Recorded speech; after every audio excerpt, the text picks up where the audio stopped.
Hi, it's Sue. Thanks for joining me for today's Bible reading. I am reading Deuteronomy 30 and 31 from the World English Bible for today's section. And you know how I've been analyzing this version, this new world, um, the World English Bible. And I really like it. It was very, very awkward for me to read at first. And now I've gotten used to it. But also some sections are more fluent than others for reading out loud. But it has these situations where it has these long run-on sentences.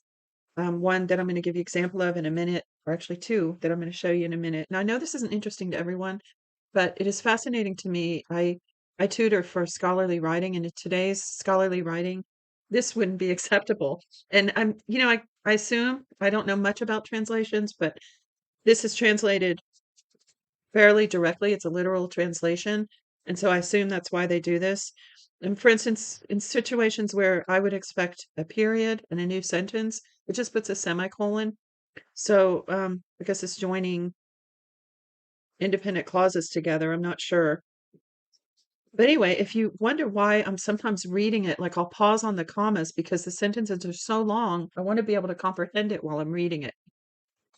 And, and in those cases, it's usually little phrases that it puts between commas, modifiers and such. So I'll tell you, this first one in chapter 30, it covers three full verses. It ends at 4. So I'll tell you when I get to verse 4, and then it does it again further down. But this is the second to last reading for this book. So after tomorrow, we'll be done and be into the next book of Joshua. So let's get started. Deuteronomy 30, verse 1. It shall happen, when all these things have come on you, the blessing and the curse, which I have set before you, and you shall call them to mind among all the nations where Yahweh your God has driven you, and return to Yahweh your God, and obey his voice according to all that I have commanded you today, you and your children, excuse me, with all your heart and with all your soul, then Yahweh your God will release you from captivity, have compassion on you, and will return and gather you from all the peoples where Yahweh your God has scattered you. Verse 4.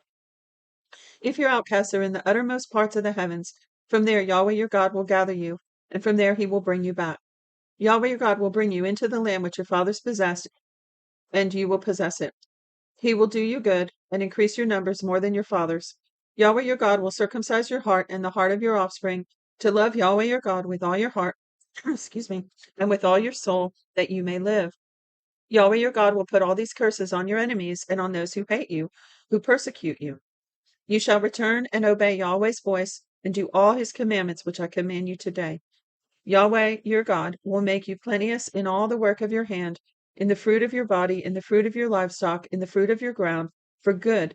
For Yahweh will again rejoice over you for good, as he rejoiced over your fathers, if you will obey Yahweh your God's voice, to keep his commandments and his statutes, which are written in this book of the law, if you turn to Yahweh your God with all your heart and with all your soul. For this commandment which I command you today is not too hard for you or too distant. It's not in heaven, that you should say, who will go up for us to heaven and bring it to us and proclaim it to us that we may do it. Neither is it beyond the sea, that you should say, who will go over the sea for us and bring it to us and proclaim it to us that we may do it. Now the thought just occurred to me that that's what the pagans were doing probably. Um, who will go up to heaven for us? Isn't that what the Tower of Babel was all about? And then who will go over the sea? Um, I'm not sure. I know they had oversea travel. Um, anyway, that's enough of that. But it's interesting that he's saying that you don't have to go to the heaven, you don't have to go over the sea. It says, but the word is very near to you, in your mouth and in your heart, that you may do it. So the key to God is doing his commandments, to having it in our heart and our mind and doing it. That is the verse that correlates with Romans that talks about um, the word being near us in our heart and in our mind. I mean, in our mouth. Verse 15, behold, I have set before you today life and prosperity, and death and evil. For I command you today to love Yahweh your God, to walk in his ways, and to keep his commandments, his statutes and his ordinances, that you may live and multiply, and that Yahweh your God may bless you in the land where you go in to possess it. You might be able to hear the helicopter. I've got my door open next to my desk. Such a beautiful day here today. Verse 17. But if your heart turns away, and you will not hear, but are drawn away, and worship other gods and serve them, I denounce you today that you will surely perish. You will not prolong your days in the land where you pass over the Jordan to go in to possess it. I call heaven and earth to witness against you today that I set before you life and death, the blessing and the curse. Therefore choose life, that you may live, you and your descendants, to love Yahweh your God, to obey his voice, and to cling to him.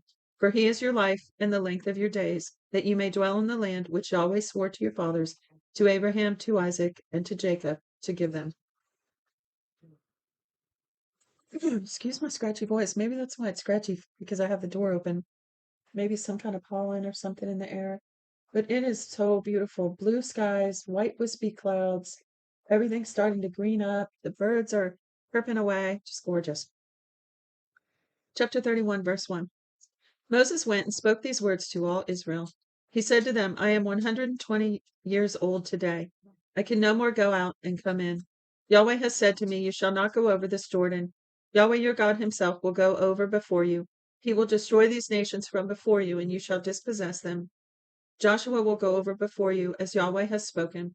Yahweh will do to them as he did to Sihon and to Og, the kings of the Amorites, and to their land, whom he destroyed. Yahweh will deliver them up before you, and you shall do to them according to all the commandment which I have commanded you. Now let me stop and talk about this.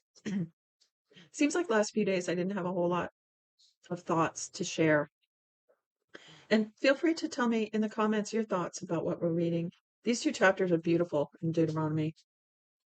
I love it. The part about I call heaven and earth to witness against you today. I set before you life and death. Choose life. I love that from chapter 30.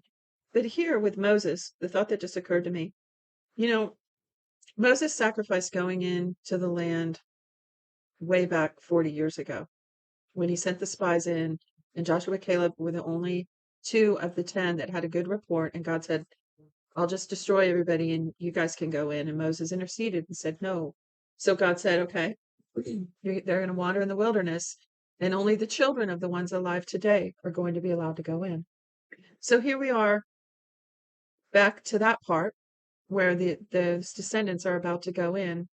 And during that 40 years, that one instance, I won't go into all the stories, but that one instance where Moses disobeyed God, somewhere it says because of that, he wasn't going to be allowed to go into the promised land. So, he put himself at risk when he said he interceded, because he could have gone in a long time ago.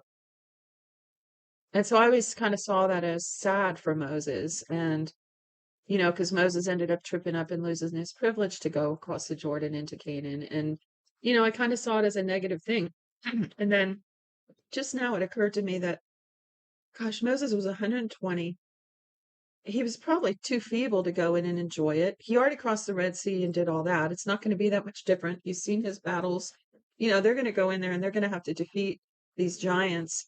He's probably relieved. He's probably so satisfied at this point that he's ready to go home. And you can kind of hear that in his voice here when he's reassuring them, Yahweh will be with you. He's going to do what he said. And Moses knows this from personal experience. He can encourage their faith because he's seen God move all through these years. That he's been faithful. The Lord God of the universe was faithful when he told him to go into Egypt and release the Israelites when it looked impossible. He's been faithful all through these years. And, Moses can look back on his life, how God allowed him to be saved as a baby out of the waters into Pharaoh's household, setting him up for the future when he would come back and be the deliverer. All the years in the wilderness, all the trials with the stubborn and rebellious people of Israel and getting them trained and formed into an army. It's really quite amazing. And Moses can look back on all those memories and know of a surety now. It's like a Christian who's walked with the Lord for decades, which I actually have now. And there's just confidence that comes, this solid faith that, he's proven himself. And let me just say a little more about that. There's a verse in the New Testament that says, tribulation works experience, experience patience, and patience hope. And that really applies to this situation because when we go through tribulations with the Lord, following his ways, clinging to him, listening for his voice, all those things, all the disciplines, sacrifice, dying to self.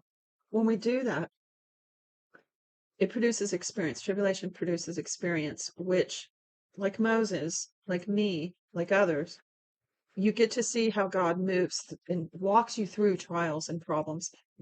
I've been through some things. I was amazed how God was right there with me, whether it was the death of a loved one, just a whole list. I won't go into all that, but um, he's there. And knowing that he will be there, he's proven himself. That's what I see with Moses here. And because of that, what does it say? Tribulation works experience, experience, patience. When you go through trials after that, there's this peace and patience and steadfastness that comes as you walk through it, leaning on him. It's just a confidence that comes in you, a strength. And then and a hope. That was the fourth thing. Experience, tribulation, experience, patience, and hope. There's this living hope, this anchor that holds you through those trials when you built your life on that rock of Jesus Christ and trusted him. It's really amazing. So that was kind of a long little semi message there, but that's what I see. That whole could almost write a book out of that one thought that flashed through my head reading about Moses here when he said, I'm 120 years old today. I can no more go out and come in. So he's ready. He's like, he's accepted it. It's different than what I pictured, I kind of saw it as unfair, like I said, but Moses, he's okay with it. He's like, I've already done this. I went over my Red Sea. You guys go over your Jordan. I've been there, done that. Like a lot of aged people, the young people are so excited to go do things, and the old people are like, been there, you know, been around that block already. I'm going to enjoy sitting here in my chair. All right, let's get back on this. Again, feel free to share your thoughts about that or anything. All right, so it says, let's go back to Moses here. I'll just start back where I was. He said to them, I am 120 years old today. I can no more go out and come in. Yahweh has said to me, you shall not go over this Jordan. Yahweh, your God himself, will go over before you. He will destroy all these nations before you, and you shall possess them. Joshua will go over before you, as Yahweh has spoken. Yahweh will do to them as he did to Sihon and to Og. Those were both giants, remember? So he's going, look, he did it for them, and he'll do it again. He's encouraging them. The kings of the Amorites into their land, whom he destroyed. Yahweh will deliver them up before you, and you shall do to them according to all the commandment which I have commanded you. Be strong and courageous, don't be afraid or scared of them, for Yahweh your God himself is who goes with you. He will not fail you or forsake you. Moses called to Joshua and said to him in the sight of all Israel, Be strong and courageous, for you shall go with this people into the land which Yahweh has sworn to their fathers to give them, and you shall cause them to inherit it. So Moses, he saw how they faltered before, and he knows human nature very well by now.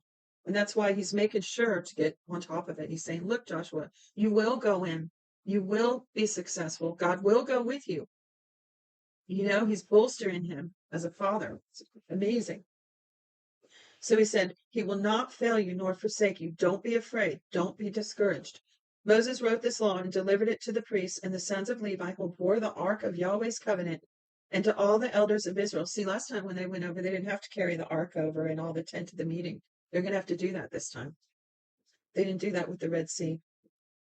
Moses commanded them, saying, at the end of every 7 years, in the set time of the year of release, in the feast of tents or tabernacles, when all Israel has come to appear before Yahweh your God in the place which he will choose, you shall read this law before all Israel in their hearing.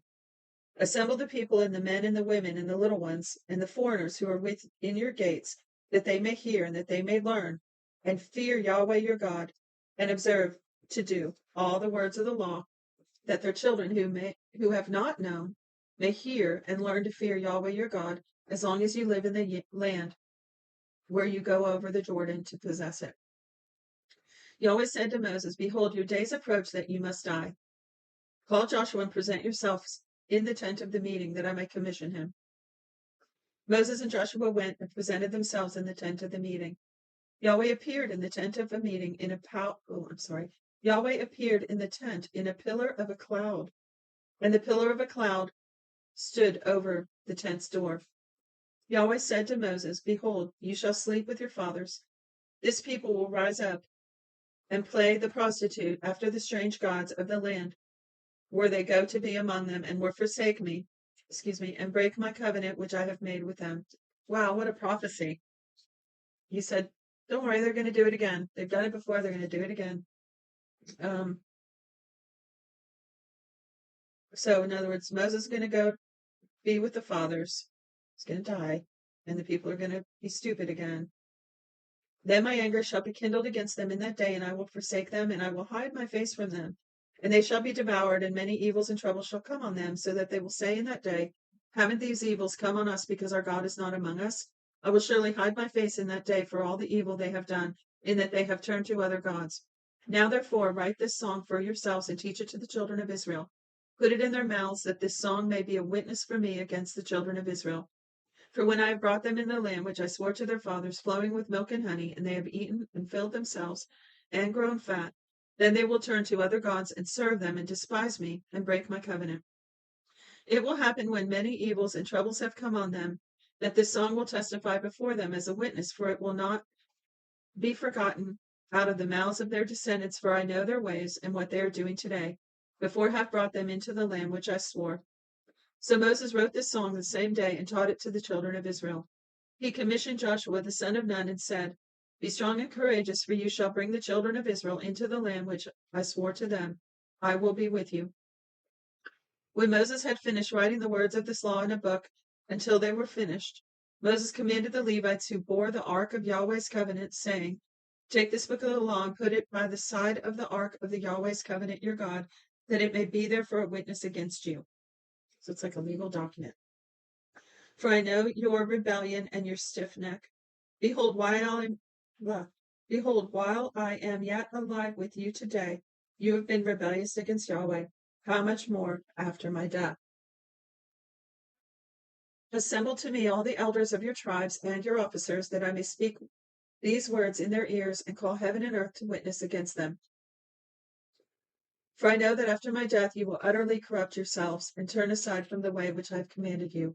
And evil will happen to you in the latter days, because you will do that which is evil in Yahweh's sight, to provoke him to anger through the work of your hands.